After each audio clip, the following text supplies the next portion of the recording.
Hello all welcome to our channel stick with book. இன்றைக்கி நம்ம எங்கே இருக்கோம் அப்படின்னு பார்த்தீங்கன்னா, அதாவது ஒரு புக் ஷாப்புக்கு போகிறதுக்கு முன்னாடி ஒரு டிஸ்க்ளைமர்.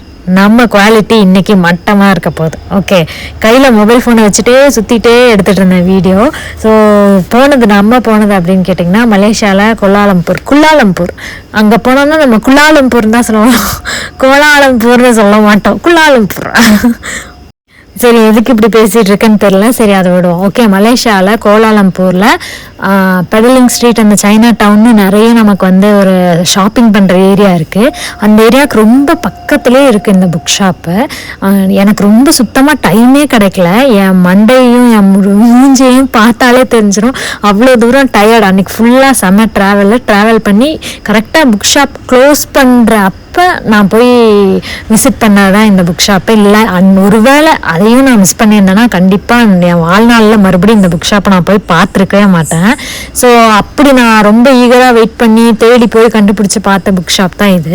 நம்ம ஆர்ஜி ஆனந்தியோட வீடியோவில் பார்த்தோம் அப்படின்னா, அவங்க ஆல்ரெடி இந்த புக் ஷாப் போய் ரொம்ப அழகாக விஷுவலைஸ் பண்ணி வீடியோ போட்டிருப்பாங்க.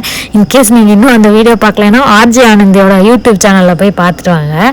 ஸோ என்னோட எக்ஸ்பீரியன்ஸ், ஃபர்ஸ்ட் ஆஃப் ஆல் நான் இந்த புக் ஷாப்பை நான் போய் பார்த்தே ஆகணும் அப்படின்னு நான் ஏன் ஆசைப்பட்டேன்னா, நம்ம எங்கே போனாலும் ஒரு புக்கில் வர நமக்கு ஏதாவது ஒரு புக் ஷாப் போய் பார்க்கணும்னு ஆசையாக தானே இருக்கும், இல்லைன்னு நம்மளால சொல்ல முடியுமா? ஸோ அதே மாதிரி தான் நான் ரேண்டமாக நான் சர்ச் பண்ணும்போது என்ன ஆச்சு அப்படின்னா, சென்னைக்கு மிக அருகில் அப்படின்னு சொல்கிற மாதிரி, நான் இருந்த ஹோட்டலுக்கு மிக அருகில் இவ்வளோ பெரிய புக் ஷாப் இருக்குது, இதை ஏன் நம்ம விடணும் அப்படின்னு சொல்லிட்டு போயாச்சு. என்னை ஃபஸ்ட்டு அங்கே போனப்போ என்னாச்சு அப்படின்னு கேட்டால், அந்த பில்டிங் வந்து என்னை சர்ப்ரைஸ் பண்ண மறக்கவே இல்லை அப்படின்னு தான் சொல்லணும். ஏன்னா கூகுள் மேப் போட்டு தேடி கொண்டு போய் பில்டிங் முன்னாடியே நிற்கிறோம். இந்த பில்டிங் புக் ஷாப் முன்னாடி ஃபுல்லாக மறைச்சிருச்சு, கொஞ்சம் கூட தெரில.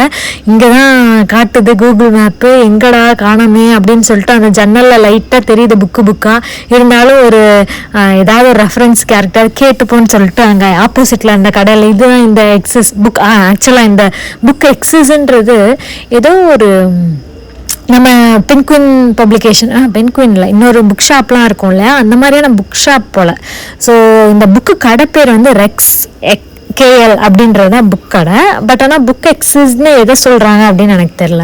ஸோ அந்த கடைக்கார்கிட்ட கேட்டப்போ, ஆமாம்மா இதுதான் அந்த புக் எக்ஸஸ் ரெக்ஸ் கேஎல் அப்படின்னு சொன்னோடனே உள்ளே போயாச்சு.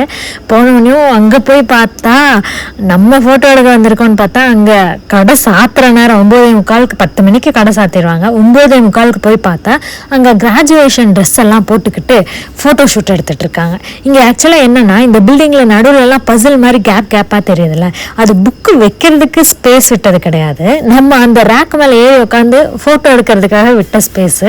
பக்கா ஃபோட்டோ மெட்டீரியலுக்காக ரெடி பண்ணது தான் இந்த புக் ஷாப் அப்படின்றது வந்து பார்த்தாலே நமக்கு தெரியும். ஏன்னா பில்டிங் வைஸ் பார்த்தா குவாலிட்டி இல்லை, பில்டிங் வைஸ் ரொம்ப டேமேஜான ஒரு ஓல்டு பில்டிங்கு. அது ரொம்ப அழகாக ரெனோவேட் பண்ணி செவ்வறு ஃபுல்லாக புக்குன்ற மாதிரி, நம்ம ஹைட்டை விட நம்ம ஆணு பார்த்தா எவ்வளோ தூரம் இருக்குமோ அவ்வளோ தூரத்துக்கு புக்காக தான் இருந்தது. இன்னொரு விஷயம் என்னன்னு கேட்டால், எனக்கு வந்து இங்கே போனப்போ பிளைண்ட் டேட்டில் தான் நான் புக் எடுத்துகிட்டு வந்தேன். எதனால அப்படின்னு கேட்டால், எனக்கு அங்கேருந்த புக்கு வந்து பாதி புக்கு என்ன புக்குன்னே தெரியலை. நம்ம இந்த புக் ஸ்டோருக்கு போகிறது, யூஸ்டு புக் ஃபேக்ட்ரிக்கு போகிறது, அங்கெல்லாம் போகிறப்ப என்ன ஆகும், லாக் த பாக்ஸ் போகிறது, மோஸ்ட் ஆஃப் த புக்ஸ் வந்து நமக்கு தெரியவே தெரியாது இல்லையா? ஆக்சுவலாக ஷுவராக நான் சொல்லுவேன், நாங்கள் சுற்றி பார்த்தப்ப நான் பார்த்தது வந்து ஒரு 10 புக்கு, ஒரு 20 புக்கு வேணால் பார்த்துருப்பேனோ தவிர அதை தாண்டி என்னால் அங்கே அதுக்கு மேலே பார்க்கவே முடியல. அப்படியே தகட்ட கண்ணுக்குள்ளே வந்து இவ்வளோ புக்கு முன்னாடி நிற்கிறப்ப இதை பார்க்கறதா அதை பார்க்கறதான்னு சொல்லிட்டு எதையுமே பார்க்காம வந்தது தான் மிச்சம். அங்கே போய் நான் வீடியோ வந்து இப்படி தான் ப்ராப்பராக எடுக்கல, ஃபோட்டோஸும் வந்து ஏதோ எடிட் பண்ணுறதுக்கு ஆள் இருந்தனால அழகாக எடிட் பண்ணி கொடுத்தாங்க. விளாகும் இல்லை, புக்கும் எதுவும் வாங்கலை, ஏதோ ஒன்று பண்ண வந்திருக்கோம், என்ன பண்ண வந்திருக்கோம்னு நமக்கும் தெரியலை. நம்மளை நம்பி பின்னாடி ஒரு ஜீவன் கேமரா பிடிச்சிட்டே வருது, அதுக்கும் தெரியலை அப்படின்னு சொல்கிற மாதிரி தான் ஆயிடுச்சு. எதனால அப்படின்னு கேட்டால், எக்ஸைட்மெண்ட்டோட உச்சத்தில் இருந்திருக்கோம், அதனால தான் ஒன்றும் நடக்கலை அப்படின்னு சொல்லலாம்.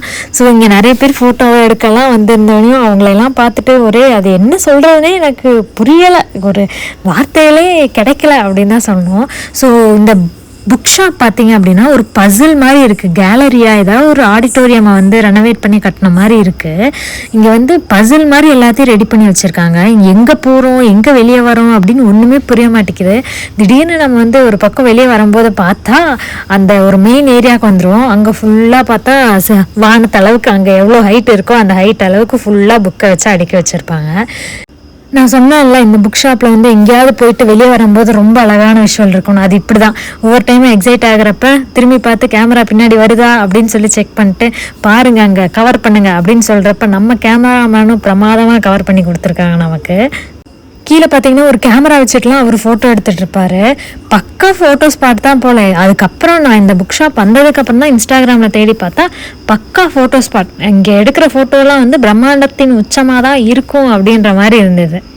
கண்டிப்பாக புக் லவர்ஸ்க்கெல்லாம் பிடிக்காமல் இருக்காது. நமக்கெல்லாம் எப்படி இந்த புக் ஃபேருக்கெலாம் போகல காசு மேலே ஒட்டியான நெத்திச்சுட்டி அப்படின்னு இருக்குமோ, அதே மாதிரி ஒரு புக் இருக்க ஏரியாவை பார்த்தாலே நம்ம ஆட்டோமேட்டிக்காகவே எக்ஸைட் ஆக ஸ்டார்ட் ஆகிடும். ஸோ இங்கேருந்து ஒரு மெமரியாக ஒரு புக்கை எடுத்துகிட்டு போகலாம் அப்படின்னு பிளைண்ட் டேட்டில் நான் ஒரு புக் சூஸ் பண்ணேன். அந்த புக்கை பற்றி சொல்லணும் அப்படின்னா, இங்கே நமக்கு இவ்வளோ ஆப்ஷன்ஸ் இருக்குது.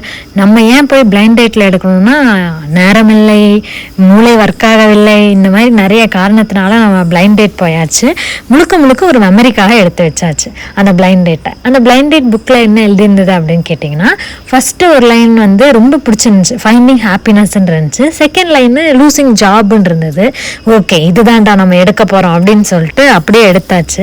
எடுத்துகிட்டு வந்து பில் போடும்போது பார்த்தா அவங்க வந்து இல்லை, நாங்கள் பில் தரமாட்டோம் அப்படின்னு சொல்லிட்டாங்க. எதனால அப்படின்னு கேட்டால், ஷாப் க்ளோஸ் பண்ணுற டைம் ஆயிடுச்சு, அதனால இனி வந்தால் நோ அப்படின்னு சொல்லிட்டாங்க. அதுக்கப்புறம் ஷாப் சரி ஓகே, நீங்கள் வந்து பில்லும் தர வேணாம், ஒன்றும் தர வேணாம், புக்கை மட்டும் தந்தீங்கன்னா காசை கொடுத்துட்டு நான் போயிடுவேன் அப்படின்ற மாதிரி அவங்கக்கிட்ட பேசி கன்வின்ஸ் பண்ணி புக்கை வாங்கிட்டு வந்தாச்சு ஃபைனலி அப்படின்னு தான் சொல்லணும். ரொம்ப ஹாப்பி அப்படின்னு சொல்லலாம். ஏன்னா அந்த புக்குக்குள்ளே என்ன இருக்குன்னு தெரியாது, ஆனால் லைஃப் ஃபுல்லான்னு சொல்ல முடியாது, அந்த ஒரு மெமரியாக நம்ம அங்கேருந்து இப்போ ஏதாவது ஒரு ஊருக்கு போனாலோ, இல்லை நமக்கு வந்து நம்ம ஃப்ரெண்ட்ஸ் யாராவது ஏதாவது கிஃப்ட் பண்ணாலோ, இல்லை பர்த்டேக்கு நமக்கு யாராவது ஏதாவது கிஃப்ட் பண்ணாலோ, புக் ரிலேட்டடாக ஏதாவது கிஃப்ட் வருதுங்கும் போது அதெல்லாம் எப்படி நம்ம க்ளோஸ் டு அவர் ஹார்ட், அந்த புக்கை பார்க்கும்போதெல்லாம் நமக்கு ஞாபகம் வந்துட்டே இருக்குமோ, அதே மாதிரி அந்த புக்கை பார்க்கும்போது எனக்கு ஞாபகம் வந்துட்டே இருக்கணுங்கிறது வாங்கினதான் ஒரு புக். அதுக்குள்ள என்ன புக் இருக்குன்றது அவசியமே கிடையாது, ஆனால் ஒரு புக் வாங்கணும் அப்படின்னு சொல்லி டிசைட் பண்ணி வாங்கியாச்சு. அதனால ஒரு புக்கை மட்டும் காசா பணமா ஒரு புக்கை மட்டும் எடுத்து போட்டு போயிடும். அதுவும் அந்த ஊர் காசுக்கும் நம்ம ஊர் காசுக்கும் கன்வெர்ட் பண்ணி பார்க்கறதுக்குள்ளேயே கால்குலேஷனுக்கு கூட டைம் இல்லாத நேரத்தில் கொடுங்கயா எவ்வளோ காசு, இந்தாங்க புக்கை கொடுங்க அப்படின்னு சொல்லி வாங்கிட்டு வந்தாச்சு. எனிவே, தேங்க்ஸ் ஃபார் வாட்சிங். என்னோட ஒரு முக்கியமான ஒரு மெமரியாக இது வந்து என்னோட சேனலில் இருக்கணும் அப்படின்றதுக்காக மட்டும்தான் போஸ்ட் பண்ணேன். உங்களுக்கும் பிடிக்கும் அப்படின்னு நான் நம்புகிறேன். ஆனால் ஃபஸ்ட்டு வீடியோ கிளிப்புக்கு சாரி அண்ட் தேங்க்ஸ் ஃபார் வாட்சிங். Don't forget to subscribe. Bye bye.